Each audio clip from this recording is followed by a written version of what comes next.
Hi everyone, my name is Ozan. I'm the organizer of the time series talks at ACE.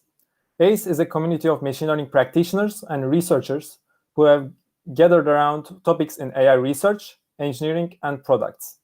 We host free live sessions like this 3 to 5 times a week and produce premium content in various subject areas. To see more, visit ai.science and log in to access slides from this and other sessions and many more. Also, make sure you subscribe to our YouTube channel, ml.explained, to get notified about all the live sessions and other free content we publish. We currently have more than 30 different streams that are focused on various machine learning topics, and this session is in the time series stream. Hope you enjoy it and come back. Today, we are hosting Igor Ilic. Igor currently works as a machine learning engineer at Kinaxis. Before joining Kinaxis, he worked as a software engineer for a few Toronto startups. Igor holds an undergraduate degree in applied mathematics from the University of Waterloo, and most recently, he completed his Master's of Data Science from Ryerson University, where his research focused on time series forecasting. In his spare time, you can find him obsessing over a new road bike that he cannot afford, outside with his dog, or nestled up with a book. In terms of the motivation for this talk, time series datasets can contain high-dimensional sets of observations with strong spatiotemporal relations. Various methods have been proposed to evaluate machine learning models for time series forecasting tasks. In today's talk, we will look at Igor's proposed evaluation method called Augmented Out-of-Sampling Comparison. To the audience, please post your questions to the chat. We'll be monitoring the chat and ask your questions immediately after the presentation. Without further ado, I'm leaving the floor to Igor. Thank you so much, Ozan. Thank you for the introduction, and I'm happy to be here. Today, I followed the community, Aggregate Intellect, and it's an awesome place, lots of awesome material, so I feel honored to be here presenting today. Thanks. Yeah, so I will talk a bit about augmented out-of-sample comparison method, which is some work that was done by myself and Berk Gorgulu, who is a PhD student over at U of T, and my supervisor and a professor at Ryerson University, Dr. Mujahid Shevik. So the work that we are proposing is this new technique to evaluate different comparison methods for time series forecasting. And the reason that we got into this is because the background to this was we were starting to create a new algorithm to predict time series, to make a time series prediction. And when we were creating this new algorithm, we were also using a new data set that's not one of the common data sets that you find, such as electricity, parts, or any of these really commonly used data sets. We were using a different data set, which is this Turkish electricity consumption data set. And we needed a way to be able to test our algorithm against a lot of other time series forecasting algorithms. And we found this to be quite challenging. So a couple of the algorithms that we looked at, what we mainly found in them is that there was not enough robustness to the algorithms that would compare different models together. They had this problem that there weren't enough, so that's the lack of robustness. There was these one-shot comparison algorithms that would just provide one testing point, but everybody knows that one testing point isn't enough. Or a lot of these comparison algorithms didn't really directly translate to any real-world situations. So these were the sorts of problems that we faced when we were starting our research, and we couldn't find any good way to perform this testing on these new data sets. So what we generated was this augmented out-of-sample comparison method, which aimed to alleviate some of these problems. And again, we were using this Turkish electricity consumption data. We compared it to classic time series models like ARIMA exponential smoothing. We also compared it to these deep learning methods like using LSTMs or GRUs, so these recurrent neural network models. And those were the models we were trying to compare and against our algorithm, but we just found this lack of ability to compare them. So just a quick background as to current ways that you can perform comparison is there is one popular way, which is this single interval test. This is just one prediction point to make at the very end. This is a pretty bad way to do algorithm comparison because everybody knows you need to have lots of tests to collect lots of to be able to collect your statistics to compare to see which model suits which data set best. Other ways that you can compare is you can have many different time series. So that's the multiple data sets. So this is pretty popular way to compare if you have a substantial amount of data sets. So that's when you look at, let's say, the M4 or M5 time series data sets. They have thousands of time series, and you can test and train on each individual time series. But this, again, doesn't come back to the problem that we were facing, which is we have one long time series. How can we figure out which model best fits that time series? So that's why we couldn't use that method. And then there is this random interval sampling method as well, where you would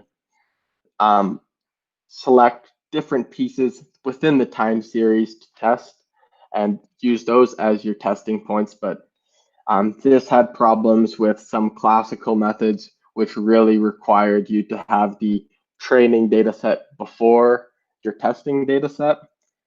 Like ARIMA, the way that ARIMA learns is it has this necessity. So those are some of the different backgrounds to a couple different methods and a couple reasons why we couldn't use those methods when we wanted to take our one time series and perform model comparison on it. So what we looked at was a very popular way to perform training and a very popular way to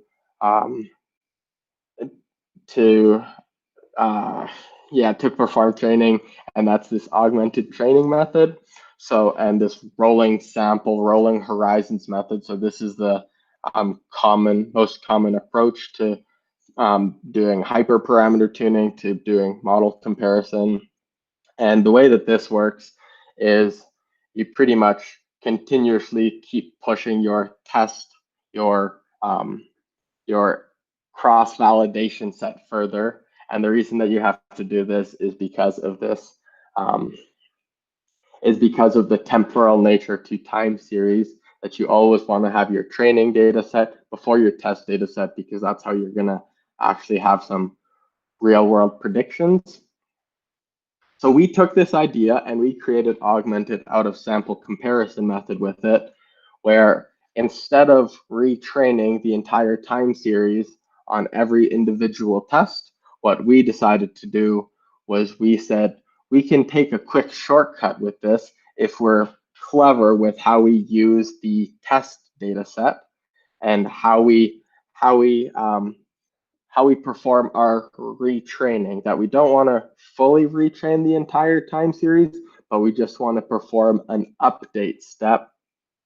So that was the idea, that we already collected so much information when we performed that initial train, that why don't we reuse this information and be able to as well take something from the test data set and only perform a fast update. So this is maybe like a reinforcement learning cross time series way to perform this testing, where we have our time series model, it's interacting with this testing information, and every time it interacts with a test information, it needs to regurgitate that test information, adapt to the environment, and then continuously perform this feedback loop. So by doing it this way, we have a huge speed up in testing, because now instead of performing these long retrains, we are instead performing a quick update. we still maintain the ability for the test data sets to not be seen by the algorithm until that we don't have any of this leak of information in the test data set. And this was able to work on an individual, on a single time series. So this was the way that we proposed solving all of these those 3 problems that we had. And it worked out, and we'll see the results in these upcoming slides as to why this, as to some validation that this is a good way to perform testing. So now a big question to be had is, what is that test data set that we perform, that we have? How do we select these test data sets? And are there any problems that can come with creating these test data with these test data sets? So one of the problems that we initially resulted in, and we'll just look through this algorithm a bit as well to understand where this is being solved, is one of the problems that we had is our test data set cannot be by itself. That is in the sense that we don't want, if we want to perform 25 tests and each test needs to perform a 6-hour interval, we don't want our test data set, our complete test data set, to be 6 times 25. So we don't want to have 150 test points. We want to have more test points. So instead of having a test data set, we would have what we called an update. So we would expand that portion and call it an update step. And within the update step, the beginning of the update step is our testing information. So what we'll see here when we walk through this algorithm is that we initially perform our train test split, as is commonly seen in any sort of machine learning exercise. And then within that test split, we split it up into a predefined number of update steps. So that is this line 3 in the algorithm, is we take our test information and we break it down into update steps. So that's the j equals 1 to n. So we've specified n update steps. Now, each iteration inside the algorithm, we go and we retrieve the first L. So that's the variable inside this algorithm, is we retrieve the first L elements from the update step. So that could be 6 hours, 24 hours, 48 hours, however long you want your model to predict into the future. And that is that's what's called our testing data.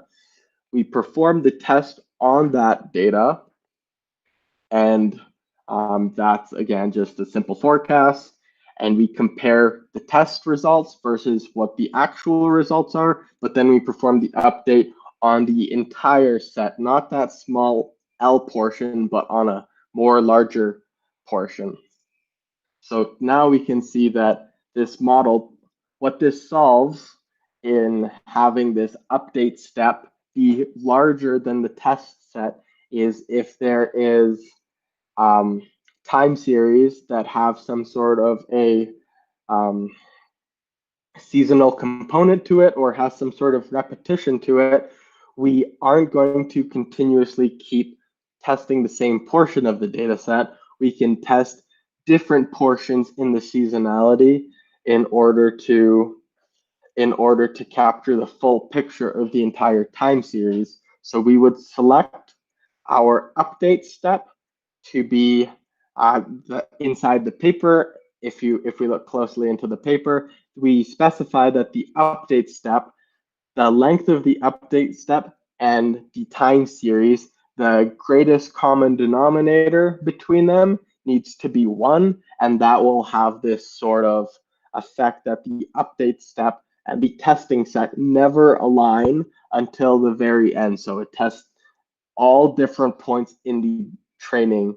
It tests every single different point that we can test within the training data set. So that's one of the big revelations in this method. is we can test different points of different seasonalities, and we can perform larger scale updates. And what I mean by update, I should have clarified this earlier, is just some sort of like I'd take another step in gradient descent, or take this data set and learn a little bit about it, not too much about it. You just learn a little bit from that updated data set, pass it back into the model. So it's like a hot start learning. It's like you already have your warm start and you just perform a small little micro adjustment. And then in the end of the day, you repeat this for your number of times, you have your results, and now you've taken a full time series and you have broken it down into testing the single time series and being able to get really accurate results. So we'll show a quick example of what this means to try to wrap our heads around it a little bit more about where this is coming from. And again, we were using this Turkish electricity data set. We couldn't find any great use of this in lots of literature. So everybody tackles reusing an existing data set that's commonly tested upon, commonly used, and just apply a new model onto that. But we wanted to take a new data set and compare lots of different models on this data set. And the different inside this paper specifically, we showed two deep neural networks. We showed an LSTM and a GRU. We showed a classical model, which is a seasonal ARIMA with regressors. And then we also have a naive baseline model to make predictions, which just takes last week's data and tries to forecast that as the data set. So we would hope that we would always beat the baseline model, because that's the simplest way, and that's how they actually are performing a lot of these predictions to understand what the consumption is going to be like. So this graph here, this really highlights the motivation and the driving factor behind augmented out of sample. Is the way that we have created this chart is that we created 25 different tests. So we set that, if you look back into here, we set this number n, the number of tests, n, to be 25. We have varied our test interval length between 6, 24, and 48. We've selected our algorithms to be ARIMA. We've selected it to be Remax. We've selected it to be LSTM, GRU, and a baseline. And we have our data set. So that's the input that comes into augmented out of sample.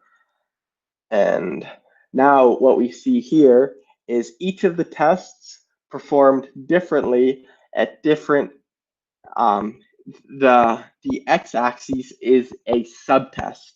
So that is in between the subtests 0, 1, 2, 3, 4, 5, 6, etc. And every single test performed slightly different, collected slightly different results.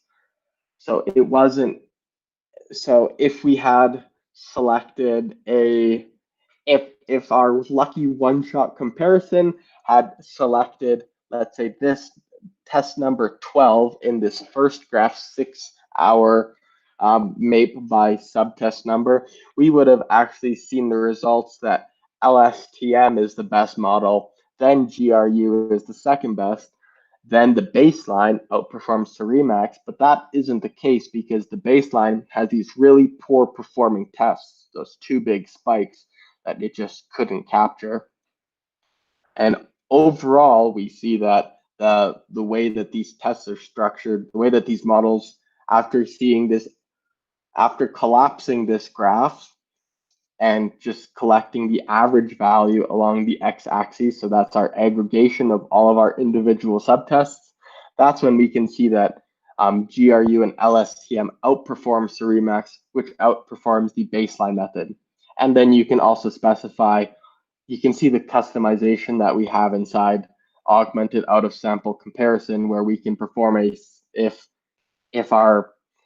the business use for the model is to perform a 6-hour comparison, to perform a 6-hour prediction, then we can input 6 hours. If the business use is to perform a 48-hour prediction, then we can input 48-hour mate.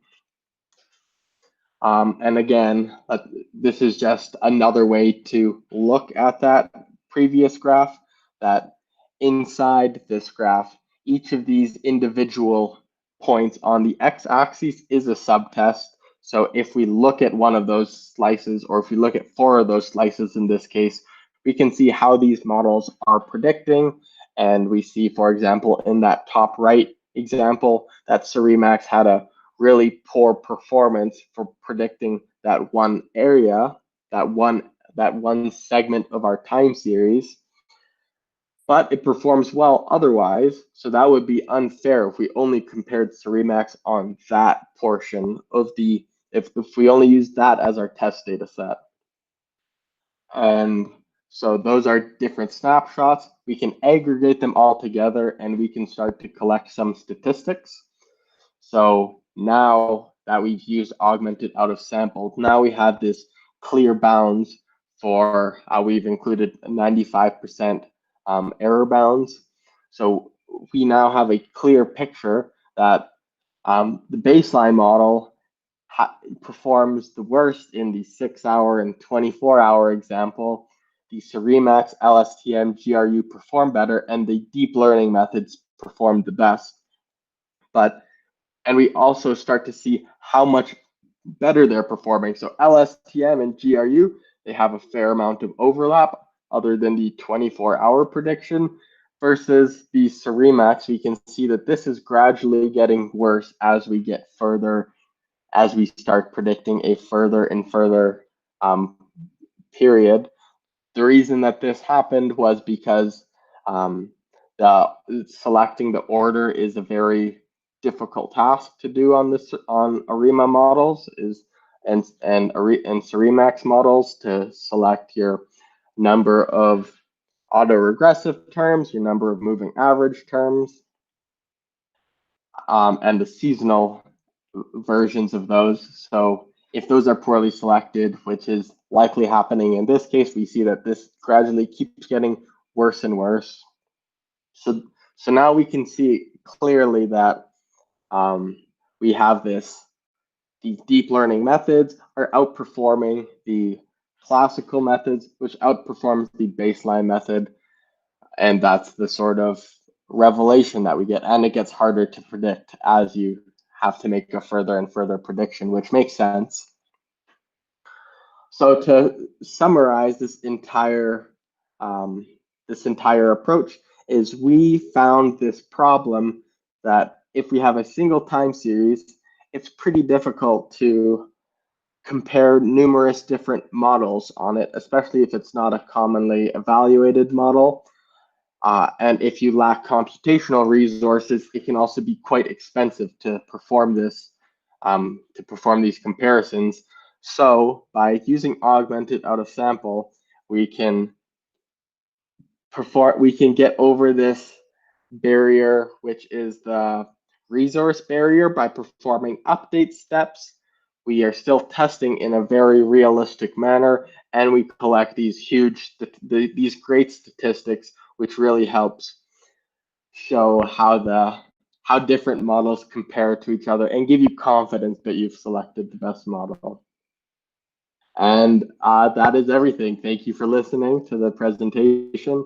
I'm happy to take any questions now. Thanks, Igor, for the great presentation. There are some questions from the audience.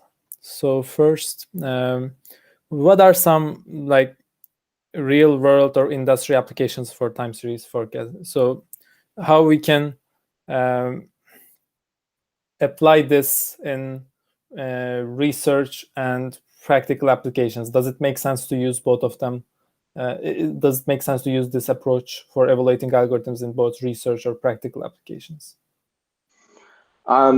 Yeah, so time series forecasting is used all over in lots of different domains in industry use. The classic examples of time series forecasting is trying to predict the stock market. Some easier examples is trying to predict electricity consumption, traffic flow, and so this is used everywhere that you need to make a prediction, and this has been used for centuries and centuries trying to predict the future. So time series forecasting really is trying to predict the future, and what's done inside augmented out of sample is if we have a data set that we want to try to predict, everybody knows that, or it's commonly known that different machine learning models perform differently on different data sets. So if we have a data set, we need to be able to select the best time series model for that data set. And that's what is being done with an augmented out of sample. Okay, so I had, like, there were one more related questions, but I guess you answered it. Does this approach varies from industry to industry, so depending on whether it's a healthcare task or a finance task, does it change how you use the algorithm? Yeah, so this algorithm doesn't care about who's using the algorithm. It is user agnostic, I'll call it. And what happens inside this is this algorithm would be well targeted to people who have maybe some limited resources that they still want to perform this advanced model comparison, but they don't have the world of CPUs, the world of GPUs to perform comparisons. So this can be used in maybe some startup environments that need to be more particular and need to be more conscious of the resources that they're used. This can be used by researchers who are always searching for funding. So this can be used in every area because of that update step, that we don't perform lots of model retraining. We just perform a model update, and that has a significant resource benefit. So it can be used. Would you see this being used in a company that has unlimited resources? You can use lots of different ways in that sort of area, but if you have limited resources, this is perfect for that. Okay. So for the part of the algorithm, can you elaborate a little more on that? Because for ARIMA, for example, that update state is more clear, but for neural networks, it's kind of like fine-tuning your model for a small part of the data set at each time. And how, like, does that comparison make sense, or like how does this that update state is defined for a neural network? Got it. Yeah, this is one of the areas that definitely needs more looking into and more research about, is this update step, because the update step here, that's why I was being hand wavy around my update step, because this area requires you to do a little bit of understanding what your update step is, and then reusing this sort of update step to make it fair across all algorithms. So in a neural network, you might want to train for an additional epoch. You might train for an additional 2 epochs. In a classic model with some of these maybe exact solvers, you just resolve the entire method, but you have a hot start in order to perform your restarting. So this varies across every single algorithm. So what I would suggest is for people to further research this and to continue to use this, you have to figure out what update step makes sense. What we've typically done is we just perform an additional epoch of training in neural networks, because we found that to be sufficient, that if we trained let's say, our neural network for 100 epochs, and we had if we trained our neural network for 80 epochs, I'm going to use a nicer number, and we had an 80-20 test split with 20 different tests, maybe each additional test we would train for 1 epoch. So that would be a way that we can make sure that it stays consistent. So there's lots of ways that you can figure out how to do this. The paper doesn't dive into those details, and that's definitely room for follow-up research as to how we perform the updates. Yeah, sounds like a nice area for future work. So there's a question: do you have the code implementation available? There's a question from the audience whether the code is open source. They can access, like they can implement this algorithm themselves. Yeah, so we chose to not release any sort of official framework to this. And the reason that we aren't doing this is because the ideas that the paper presents itself, those ideas are very quick to translate over, and there is this lack of clarity as to what is an update step. So if we were to get more clarity into what we want the update step to be for various models, then we can start to create this framework around this testing paradigm. But currently, this would be something that you would manually put into, let's say, your Jupyter notebook, that after each test, you perform an update explicitly, and that depends if you're using TensorFlow, that depends if you're using PyTorch, if you're using R, if you're it totally depends on all the different uses. So we didn't actually create any framework for this, but the ideas are all within the paper, and it's very easy to extract those ideas and create your own testing that suits your purpose. Yep. So we looked whether we can use this algorithm for research and practical purposes for different domains. And how about the data set size? Does that affect whether we should use this algorithm? From my understanding, it looks like this algorithm is particularly useful. This type of modeling is particularly useful when we have a small data set, and we want to use every bit of the data. Is that correct? Yeah. So this can vary. I guess you can argue on both sides as to what type of data set would we want this to be used on. If you want to have this if you can't create too many test data points, then you need to shorten that update step.